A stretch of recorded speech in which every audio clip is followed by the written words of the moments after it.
ఇక వరంగల్ జిల్లాలో BRS party అక్రమాలు ఒక్కొక్కటిగా బయటపడుతున్నాయి. అనుమతులు బేఖాతరు చేసి భూపాలపల్లి జిల్లా పార్టీ కార్యాలయాన్ని నిర్మించారు. అనుమతి పత్రాలు సమర్పించకుంటే చర్యలు తీసుకుంటామని ఇప్పటికే హన్మకొండ జిల్లా పార్టీ ఆఫీసుకి నోటీసులు ఇచ్చారు మున్సిపల్ అధికారులు.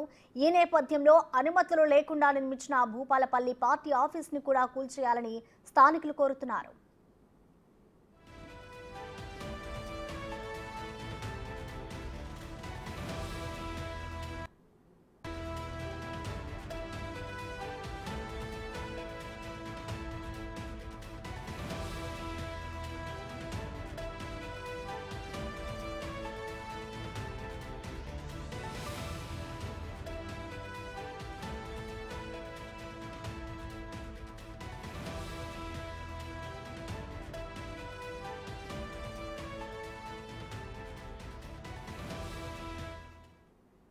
ఇక బీఆర్ఎస్ పార్టీ ఆఫీస్ అక్రమాలకి సంబంధించిన కంప్లీట్ డీటెయిల్స్ మా ప్రతినిధి వేణు లైవ్ ద్వారా అందిస్తారు. వేణు.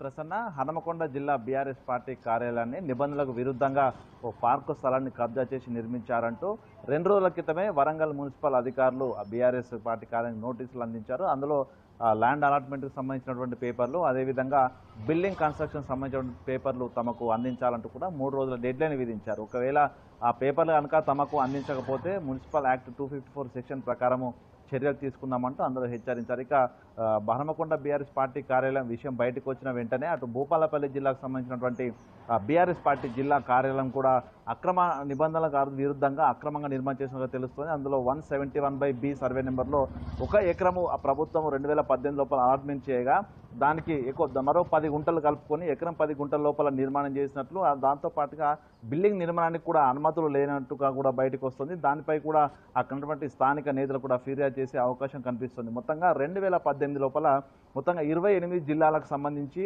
జిల్లా కార్యాలయాల కోసం 24 ఎకరాల 11 గుంటల భూమిని సీసీఎల్ నుంచి కేటాయింపు చేస్తూ ఆ ప్రభుత్వ భూములు కేటాయింపు చేస్తూ జీవో జారీ చేశారు. ఆ జీవో ప్రకారం గతంలో 1987 లోపల పార్టీ కార్యాలయం కోసం ఏదైనా భూమి ప్రభుత్వ భూమి కేటాయిస్తే అటువంటి వాటికి మరోసారి కేటాయించొద్దంటూ ఆ జీవో ఉంది. అయితే ఆ జీవోను కూడా తీసివేసి నూతనంగా 2018లో జీవో తీస్తూ గతంలో కేటాయింపులు జరిపినప్పటికీ కూడా ఎకరం మించకుండా కేటాయింపులు జరపవచ్చు ప్రభుత్వ భూమి 33 సంవత్సరాల కంటూ కూడా జీవో తీసుకోవడంతో దాదాపు 24 ఎకరాల 11 గుంటల ప్రైమ్ ల్యాండ్ ఏరియాకు సంబంధించిన భూములు ఈ విధంగా బీఆర్ఎస్ పార్టీ కార్యాలయాల కోసం చేస్తారు. ప్రస్తుతం మనం ఉన్నటువంటి హనుమకొండ జిల్లా బీఆర్ఎస్ పార్టీ కార్యాలయం ఇది ఒక ప్రైవేట్ ల్యాండ్, ఇది గవర్నమెంట్ ల్యాండ్ కూడా కాదు, ఒక ప్రైవేట్ ల్యాండ్ కూడా పరిధి లోపల లేఅవుట్ చేసినటువంటి ప్రదేశము. ఆ లేఅవుట్ లోపల ఈ ప్రాంతాన్ని పార్కుగా చూపించారు. అయినప్పటికీ కూడా దీన్ని ప్రభుత్వ స్థలంగా చూపిస్తూ ఒక ప్రైమ్ లొకేషన్లో హన్మకొండ నడిబొడ్లో ఉన్నటువంటి ఈ ప్రాంతంలో ఎకరం 8 గుంటలు ఎకరం కేటాయించడం జరిగిన ఎకరం 8 గుంటల లోపల దీని నిర్మాణం జరిగింది. దాంతోపాటుగా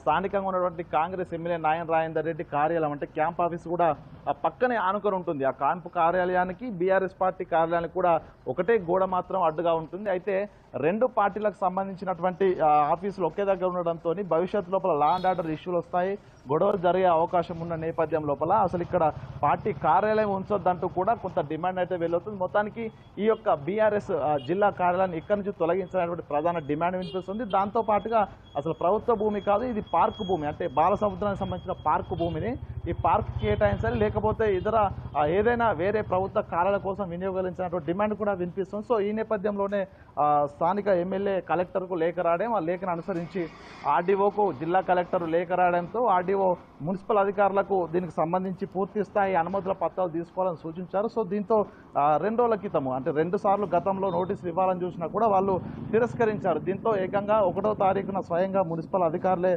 వచ్చి బీఆర్ఎస్ పార్టీ బేరర్లకు నోటీసులు అందించారు. ఈ రోజు సాయంత్రంతో గడువు కూడా ముగియబోతుంది. ఈ సాయంత్రం లోపు కనుక దీనికి సంబంధించి అనుమతులు అందిస్తే వీళ్ళు దానికి సంబంధించి తదుపరి చర్యలు తీసుకునే అవకాశం ఉంది. ఒకవేళ అనుమతుల పత్రాలు కనుక లేనిపుతో మాత్రం ఒకవేళ అధికారులకు అందించకపోతే మున్సిపల్ యాక్ట్ 254 సెక్షన్ ప్రకారం తదుపరి చర్యలు తీసుకునే అవకాశం కూడా కనిపిస్తుంది. దీంతో పాటుగా హనుమకొండ ఇష్యూ బయటకు వచ్చిన తర్వాత అటు భూపాలపల్లి అదేవిధంగా జనగామలోని యశ్వంతపూర్ వద్ద కూడా ఎకరం భూమి కేటాయింపులు జరిగితే ఎకరం పైగా కూడా అక్కడ ఆక్రమించుకొని బీఆర్ఎస్ పార్టీ కార్యాలయం కట్టుకున్నారు. దాంతో పాటుగా అక్కడ దానికి ఇంటి నెంబర్ అంటే దానికి సంబంధించి బిల్డింగ్ నిర్మాణ అనుమతులు కూడా లేకుండానే ఆ నిర్మాణం జరిగింది. అయితే ఈ యొక్క 3 కార్యాలయాలు కూడా అంటే అటు భూపాలపల్లి, హనుమకొండ, అదేవిధంగా జనగామకు సంబంధించి 3 కార్యాలయాల వద్ద కూడా ఇంటి నెంబర్లు అలాట్మెంట్ కాకుండానే దానికి సంబంధించి విద్యుత్ కనెక్షన్లు కూడా తీసుకున్నారు. దానికి బిల్ పేమెంట్స్ కూడా చేయట్లేదు. అంటే ట్యాక్స్ మాత్రమే ఎగ్జామ్షన్ ఉంటుంది, ఇంటి ట్యాక్స్. కానీ ఇక్కడ బిల్లు పవర్కి సంబంధించిన బిల్లు కూడా తప్పించుకుంటున్న పరిస్థితి ఉన్నట్టు ఒక పూర్తి స్థాయి అక్రమాలు అయితే బయటకు వస్తున్న పరిస్థితి కనిపిస్తుంది. సో దీనిపై ఓవరాల్గా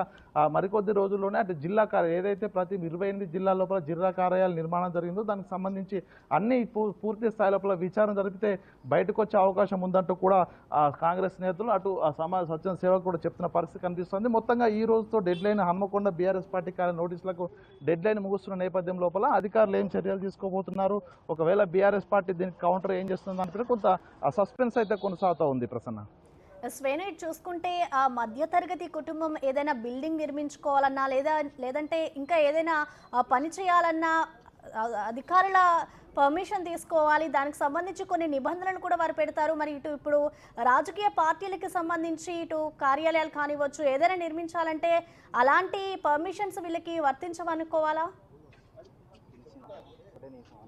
ఎస్, ఎగ్జాక్ట్లీ. ఎందుకంటే ఒక పేద వ్యక్తులు కావచ్చు ఇప్పటికే ఆ మున్సిపల్ పరిధి లోపల ప్రైమ్ రేట్లు విపరీతంగా పెరిగినాయి. దాంతోపాటుగా ప్రైమ్ ల్యాండ్లకు మాత్రం విపరీతంగా డిమాండ్ వస్తుంది. అట్లాంటి చోట్ల ఈవెన్ ఒక రేకుల షెడ్ వేసుకుని నిర్మాణం చేయదలుచుకున్నా కూడా దానికి పర్మిషన్లు తీసుకోవాలంటూ కూడా నానా నిబంధనలు పెడుతున్నారు మున్సిపల్ అధికారులు. ఒకవేళ లక్షలు అప్పు తెచ్చుకొని లక్షలు ఖర్చు పెట్టి నిర్మాణాలు చేసినా కూడా వాటిని పూర్తిగా బలవంతంగా జేసీబీల సాయంతో డిఆర్ఎఫ్ టీంల సాయంతో వాటిని పూర్తిగా కుల్లగొడుతున్న పరిస్థితి కనిపించేది. కానీ ఇప్పటివరకే మనం దాదాపు గత సంవత్సరంలో చూసాం వరంగల్ సంబంధించి దాదాపు 124 అనుమతి లేని బంగ్లాలను కూడా పూర్తిగా కూలగొట్టారు. అంటే ఆ పేద మధ్యతరగతి వాళ్ళకు సంబంధించినటువంటి వాళ్ళ లోపల ఒక విధంగా అధికార పార్టీ నాయకులు ఉంటే అధికార పార్టీలో ఉంటే వాళ్ళకి ఒక రకంగా కూడా వత్తాసు పలుకుతూ అధికారులు కూడా ప్రవర్తిస్తున్నారు. రాజకీయ నాయకులు కూడా పూర్తిగా తమ అధికారంలో పార్టీ ఉంటే మాత్రం ఇష్టరీతిన నిబంధనలకు విరుద్ధంగా కూడా ప్రజలకు అవసరం వచ్చే యూటిలిటీకి అవసరం వచ్చేటువంటి భూములు కబ్జా చేస్తున్నారు. ప్రస్తుతం మనతో కాంగ్రెస్ నేత ఉన్నారు. ఒకసారి మాట్లాడింది అసలు హన్మకొండ జిల్లాకు సంబంధించి బీఆర్ఎస్ పార్టీ కార్యాలయం నిబంధనలు విరుద్ధంగా కట్టారు. అదేవిధంగా క్యాంపు పక్కనే అసలు ఇక్కడ కట్టేటప్పుడు స్థానికులు దీన్ని వ్యతిరేకించారు. అసలు ఏం జరిగింది ఆ సమయంలో? బేసిక్గా వీళ్ళకి అధికారం రాగానే కొమ్ములు మొలిచినాయి. ఆ రోజు ఏంటంటే కేసీఆర్ కూడా అధికారాన్ని ఎట్లా దుర్వినియోగం చేసుకోవాలన్నటువంటి రీతిలోనే పోయిండు. ఇక్కడ ఉన్నటువంటి స్థానిక అప్పుడున్నటువంటి మాజీ శాసనసభ్యులు కూడా ఎట్లయితే అధికారాన్ని దుర్వినియోగం చేసి ఆ రోజు ఉన్నటువంటి పరిస్థితుల్లో అసలు పార్టీ ఆఫీసులో తీసుకోవడమే అనివార్యం, అవసరం లేదు. గత 60 ఏళ్ళు ఈ దేశాన్ని పరిపాలించినటువంటి కాంగ్రెస్ పార్టీకి ఈరోజు ఎక్కడ కూడా ఏ జిల్లాలో కూడా సొంత కాంగ్రెస్ పార్టీ కార్యాలయం లేదు. కానీ వీళ్ళు వచ్చిన 10 ఏళ్లలోనే వచ్చిన 4-5 సంవత్సరాల్లోనే వీళ్ళు పార్టీ కార్యాలయం కోసం ఏర్పాటు చేస్తున్నారు. ఓకే, అది కూడా ఓకే అనుకుందాం. కానీ వీళ్ళకు ప్రభుత్వము అధికారులు అలర్ట్ చేసినటువంటి ప్లేస్ వేరే దగ్గర, కానీ అదే సర్వే నెంబర్ని పట్టుకొని పక్కా రెసిడెన్షియల్ ఏరియా ఇక్కడ గజం ₹1,00,000 పలుకుతూ ఉన్నది. అది ఒక మున్సిపాలిటీ పార్క్ స్థలాన్ని అక్రమంగా కబ్జా చేసి వీళ్ళ అవినీతి భూ కబ్జాలకు కేర్ ఆఫ్ అడ్రస్గా దీన్ని పెట్టిల్లు. ఆ రోజు అప్పుడు కూడా ఇక్కడ ఉన్నటువంటి కాలనీ కమిటీ వాళ్ళు, కాలనీ సభ్యులు అందరూ కూడా దీన్ని వ్యతిరేకించారు. ఇది పక్క రెసిడెన్షియల్ ఏరియా, ఇక్కడ మీరు పెట్టొద్దు అని అంటే కూడా వాళ్ళందరినీ కూడా బెదిరించి ఆ రోజు వినయ్ భాస్కర్ ఇక్కడ అక్రమంగా పార్టీ ఆఫీస్ని కట్టాడు. ఇది చూసాము. పూర్తిగా అధికారాన్ని అడ్డు పెట్టుకుని కూడా ఇట్లా జిల్లా పార్టీ కార్యాలయం లోపల అక్రమంగా అక్కడ లోకల్స్ని బెదిరించి కూడా కొంత నిబంధనల విరుద్ధంగా కేటాయింపుల కంటే కూడా ఎక్కువగా భూములు అయితే తీసుకొని కార్యాలయం కట్టిన పరిస్థితి కనిపిస్తుంది. చూడాలి ఓవరాల్గా హన్మకొండపై ఈ రోజున డెడ్ లైన్ ముగుస్తున్న నేపథ్యం లోపల అధికారులు ఏం చర్యలు తీసుకుంటారో, ఓవరాల్గా ఈ బీఆర్ఎస్ పార్టీ కార్యాలయాలపైన కూడా ప్రభుత్వం ఎటువంటి చర్యలు తీసుకోవాల్సిన పరిస్థితి ఉంది. Prasanna. Right Venu, thank you.